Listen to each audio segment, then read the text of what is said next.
এই মুহূর্তে মায়ানমার, এই মায়ানমার থেকে অস্ত্র জাহাজ পথে যেত বাংলাদেশে অনেকে বলছেন সাতক্ষীরাতে। এখন অবধি আমরা সূত্র মোতাবেক যে খবর পাচ্ছি, সাতক্ষীরা থেকে মধ্যবর্তী একটি জায়গাতে, সমুদ্রের মধ্যবর্তী জায়গাতে এই শিপ থেকে আনলোডিং করা হতো, অফলোডিং যাকে বলা হয়, সেই অফলোডিং করা হতো। তারপর ছোট ছোট নৌকো করে অরক্ষিত যে অঞ্চল রয়েছে সুন্দরবনের, সেই অরক্ষিত অঞ্চল থেকে সন্দেশখালীতে ঢুকতো।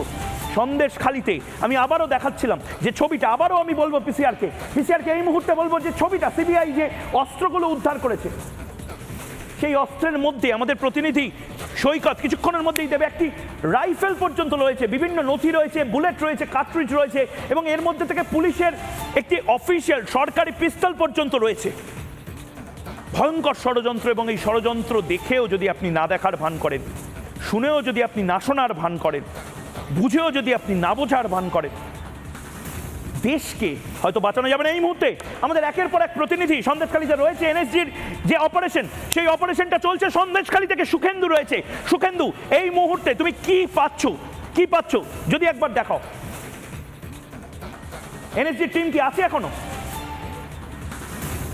একেবারে দেখো ময়ূক, এই মুহূর্তে আমি যেটা রয়েছি, দেখো আমি দেখাচ্ছি যে এই যে কমান্ডো বাহিনী যারা রয়েছে, তারা গ্রামবাসী যারা রয়েছে তাদেরকে আস্তে আস্তে কয়েকজনকে নিয়ে যাওয়ার চেষ্টা করছে, এবং বহু দূরে যেখানে বোম ডিফিউজ করা হচ্ছে সেখান থেকে কিন্তু এনএসজি বাহিনী যারা রয়েছে তাদের কিন্তু সংবাদ মাধ্যম বা কোনো মানুষকে সেভাবে যেতে দেওয়া হচ্ছে না, এবং তারা বারবার আটকে দিচ্ছেন। কারণ একটা বিষয় এখানে, নিরাপত্তার বিষয়টা অত্যন্ত গুরুত্বপূর্ণ। কারণ যে জিনিসপত্রগুলো উদ্ধার হয়েছে, যে বিস্ফোরক উদ্ধার করা হয়েছে, আমরা দেখেছি যে এনএসজি বাহিনী অর্থাৎ ন্যাশনাল সিকিউরিটি গার্ড তাদেরকে নামাতে হয়েছে এই এলাকাতে, এবং তারপর কিভাবে, এবং আমরা দেখতে পেয়েছি এখনো পর্যন্ত 3টে বোমার যে বিস্ফোরণ, এবং সেই বোমার অভিঘাত কীরকম বা কী কী উপাদান দিয়ে তৈরি, সেই বিষয়গুলোকে, সেই বোমগুলোকে যে নিষ্ক্রিয় করার কাজ ইতিমধ্যে চলছে, এবং মিনিট 10-15 অন্তর সেই আওয়াজ পাওয়া যাচ্ছে। কোনোটার আওয়াজ বেশি হলেও কোনোটার আওয়াজ আবার কম, এইভাবে কিন্তু বিভিন্নভাবে আমরা দেখতে পাচ্ছি বিভিন্ন সময়।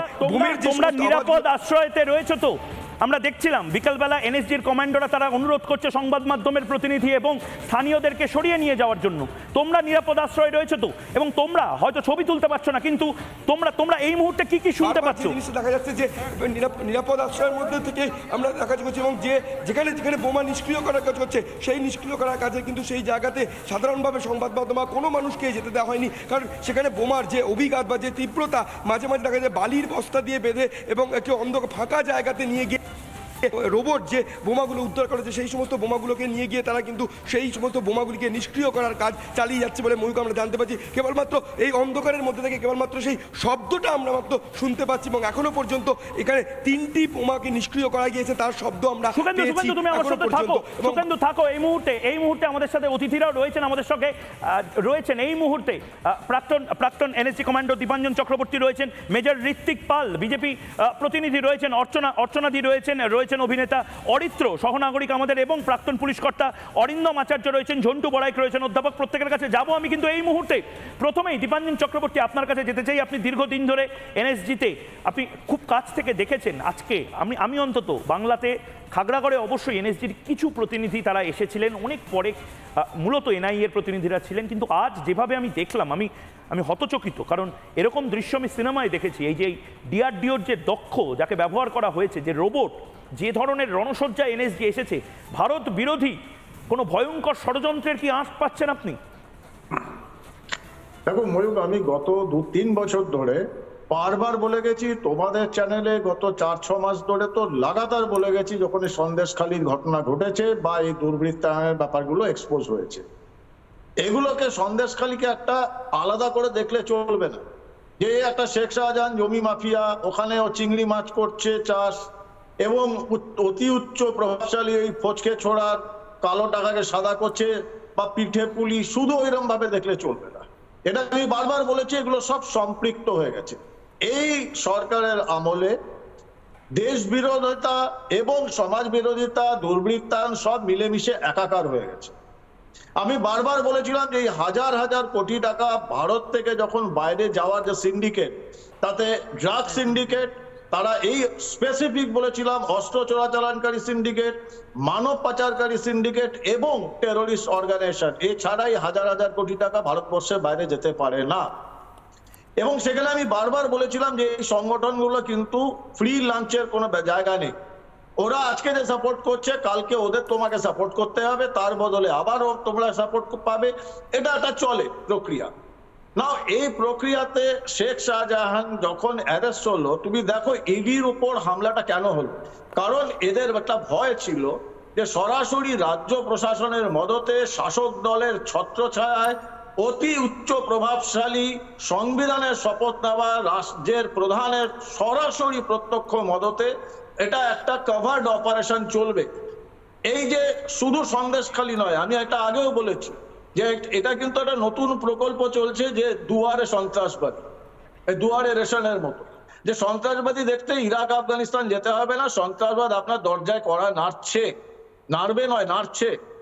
আইসিস এবং আল কায়েদা ইন্ডিয়ান সাবকন্টিনেন্ট ওরা বহুদিন ধরে চেষ্টা করছে এবং এটা বহুবার আমি বলেছি, ওরা অফিসিয়াল ডিক্লেয়ার করেছে পশ্চিমবঙ্গের 7টা সীমান্তবর্তী জেলা, দক্ষিণ 24 পরগনা, উত্তর 24 পরগনা, নদিয়া, মালদা, মুর্শিদাবাদ, দিনাজপুর, এইগুলোতে যে জনবিন্যাস বদলিয়ে দেওয়া হয়েছে এবং যেভাবে তীব্র বিরোধিতা করা হয়েছে বিএসএফ এর 15 থেকে 50 কিলোমিটার বাড়ানোর জন্য এরিয়া অফ জুরিসডিকশন, তো পরিষ্কার যে এই 50 কিলোমিটার ধরে একটা পাক অকুপাইড কাশ্মীরের মতো একটা মুক্তাঞ্চল তৈরি হবে সন্ত্রাসবাদী, এবং সেটা দেখা যাচ্ছে। এবং তার জন্য দেখেছো যে অভিষেক বন্দ্যোপাধ্যায় যখন শেখ শাহজাহান অ্যারেস্ট মানে কথাটা উঠলো ইডির, তখন কি হলো, কি করেছে শেখ শাহজাহান, কি করেছে শেখ শাহজাহান, কি করেছে শেখ শাহজাহান। এবার ওনাকে কি কাস্টাডিতে নিয়ে জিজ্ঞাসাবাদ করা হবে কি করেছে শেখ শাহজাহান, এখন আপনি জবাব দিন। মুখ্যমন্ত্রী বিধানসভায় দাঁড়িয়ে বলেছেন শেখ শাহজাহানকে হ্যারাস করা হচ্ছে, সমাজ বিরোধী, সমাজবাদী, সমাজ সেবক। জবাব দেবেন এখন উনি, স্বরাষ্ট্রমন্ত্রী পদত্যাগ করবেন। কোথায় গেল আজকে সেই অ্যাডিশনাল ডিজি সুপ্রতিম সরকার আর সেই ex director general Rajeev Kumar? শুধু সন্তু পানকে অ্যারেস্ট করেই ওদের বীরত্ব শেষ? ওরা জানতে পারেনি যে সন্দেশখালীর মাটিতে একটা বিস্ফোরকের একটা আড্ডা তৈরি হয়েছে? এবার সব জানতো। ব্যাপারটা হলো এখানে পুলিশ যে তারা দক্ষ নয় তা নয়, তাদের ডিফাঙ্ক করে রাখা হয়েছে, ডিঅ্যাক্টিভেট করে রাখা হয়েছে, এবং মাথার উপর টপমোস্ট যারা বসরা বসে আছে তারা কিছুতেই নিচের তলা যে দক্ষ অফিসার, সৎ অফিসার, তাদের কাজ করতে দেবে না। নাহলে সুপ্রতিম সরকার তখন বসেছিল, রাজীব কুমার তো 2 দিন ছিল ওখানে, তারা জানতে পারতো না সরবেরিয়ায় এনএসজি কে আসতে হচ্ছে। তবে এটাও ঠিক, যেমন দুয়ারে সন্ত্রাসবাদী এরকম দুয়ারে কিন্তু এনএসজিও পৌঁছালো। সুতরাং এখান থেকে একদম একদম দীপাঞ্জন চক্রবর্তী, আপনাকে আমি একটু থামাচ্ছি কারণ একের পর এক ব্রেকিং নিউজ আসছে এই মুহূর্তে। অর্ণব আমাদের প্রতিনিধি রয়েছে সন্দেশখালীতে এবং আমরা খবর পাচ্ছি, আমরা সেই ছবি, আমরা দুঃখিত সেই ছবি আমরা দেখাতে পাচ্ছি না। নিরাপত্তা এবং অপারেশনের যে নিরাপত্তার স্বার্থে আমরা দায়িত্বশীল সংবাদ মাধ্যম হিসাবে বোমা নিষ্ক্রিয় করবার এনএসজির যে অপারেশন, সেই অপারেশন দেখাচ্ছি না।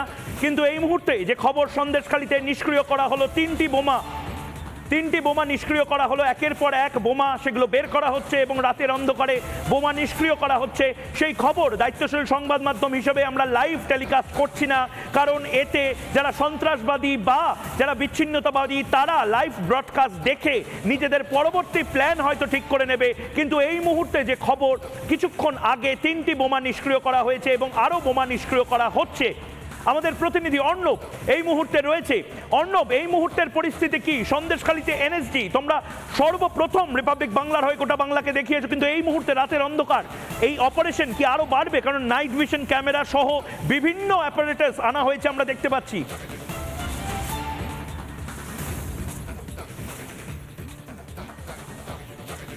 একবার দেখো ময়ূক, এনএসজির যে নিজস্ব সমস্ত ইকুইপমেন্ট সেগুলোকে কিন্তু কাজে লাগানো হয়েছে, এমনকি তারা জেনারেটর সেট পর্যন্ত এনেছেন যে যদি সারা রাত্রির এখানে সার্চ অপারেশন চালাতে হয় তাহলে সেক্ষেত্রে যেন সেটা অপারেশনটা চালানো যায়। আমি পার্থকে দেখাতে বলবো যে দূরের যে আলোটি দেখা যাচ্ছে ওই আলোটি কিন্তু মূলত স্পট, এবং এখানেই কিন্তু এনএসজির যারা কমান্ডোরা তারা উপস্থিত রয়েছেন। যে 3টি বোমা বিস্ফোরণের আওয়াজ পাওয়া গেছে তার মধ্যে 2টো মৃদু এবং একটা কিন্তু যথেষ্ট জোরে আওয়াজ পাওয়া গেছে, এবং প্রতিটা বোমার ক্ষেত্রে কিন্তু লাইভ অটোপসি সেটাকে কিন্তু করা হচ্ছে। এটা এনএসজি করে থাকে, তার কারণ বোমার যে নেচারটা, সেই নেচারটা এবং কি কি সলিউশন রয়েছে, কি কি কম্পোজিশনে সেটা তৈরি হচ্ছে সেটা দেখবার জন্য। এবং ময়ূক, আরও একটা অত্যন্ত গুরুত্বপূর্ণ বিষয়, আমরা যেখানে দাঁড়িয়ে আছি আগারহাটি গ্রাম পঞ্চায়েত, সেখান থেকে যদি দেখা যায় নিকটবর্তী যদি 2টো জায়গা দেখা যায়, একটা হচ্ছে এসডিপিও অফিস রয়েছে মিনাখার, সেটা কিন্তু এখান থেকে ঠিক 18 কিলোমিটার দূরে, এবং এখান থেকে কিন্তু রাজবাড়ি যে আউটপোস্ট রয়েছে তারও কিন্তু দূরত্ব 5 থেকে 7 কিলোমিটার, কি বড়জোর 10 কিলোমিটার হবে মেরে কেটে। তো সেই জায়গা থেকে থেকেই প্রশ্ন আসছে, যেখানে একটা পুলিশের রিভলভার উদ্ধার হয়, যেখানে এতগুলো বিদেশি রিভলভার, এত পরিমাণে লাইভ কার্টেজ এবং এক্সপ্লোসিভ উদ্ধার হয়, সেই খবর পুলিশের কাছে ছিল না, নাকি থাকার পরেও তারা সেটাকে কার্যত টেবিলের ফাইল চাপা দিয়ে রেখেছিলেন, সেটাই কিন্তু প্রশ্ন উঠছে। তার কারণ যে পরিমাণ অস্ত্র এখানে উদ্ধার হয়েছে, এইটা কিন্তু যে কোনো জঙ্গিদেরকে যখন ধরা হয় বা তাদের যখন রিটালিয়েশন হয়, সেই সময় কিন্তু আমরা দেখে থাকি এই ধরনের এত কোয়ান্টিটির যে অস্ত্র সেটা কিন্তু উদ্ধার হয়। এনএসজির যারা আধিকারিকরা তারা কিন্তু এখনো ভিতরে রয়েছেন। সামনেই যে গাড়িটি দেখতে পাচ্ছ, এর মধ্যে করে বিভিন্ন রকমের ইকুইপমেন্ট নিয়ে আসা হয়েছে। আগে আরও 3টে গাড়ি রয়েছে। আমরা যেখানে দাঁড়িয়ে রয়েছি এই রাস্তাটিকে পুরোপুরি কাট অফ করে দেওয়া হয়েছে। এই রাস্তাটা কিন্তু উত্তর 24 পরগনা থেকে, ভৌগোলিক দিক থেকে অত্যন্ত গুরুত্বপূর্ণ। উত্তর 24 পরগনা থেকে কিন্তু এই রাস্তা দিয়ে সোজাসুজি ক্যানিংয়ের জীবনতলার দিকে কিন্তু চলে যাওয়া যায়, অর্থাৎ দক্ষিণ 24 পরগনা চলে যাওয়া যায়। অর্থাৎ অত্যন্ত সুন্দর করিডোর, গ্রামের ভিতর দিয়ে রাস্তাটা যাচ্ছে, কার্যত সেইভাবে নজরদারিও নেই। তাই সেই জায়গাটাকে কি বেছে নেওয়া হয়েছিল? এবং সেখানে আরও একটা প্রশ্ন উঠছে যে পুলিশের ইন্টেলিজেন্স তাহলে কি করছিল, যে এখানে এত হিউজ কোয়ান্টিটির যে এক্সপ্লোসিভ, এত হিউজ কোয়ান্টিটির বিদেশি অস্ত্র শস্ত্র অ্যামিউনিশন যে স্টোর করে রাখা হচ্ছিল, তাহলে পুলিশের মানে এটা গুরুত্বপূর্ণ। অর্ণব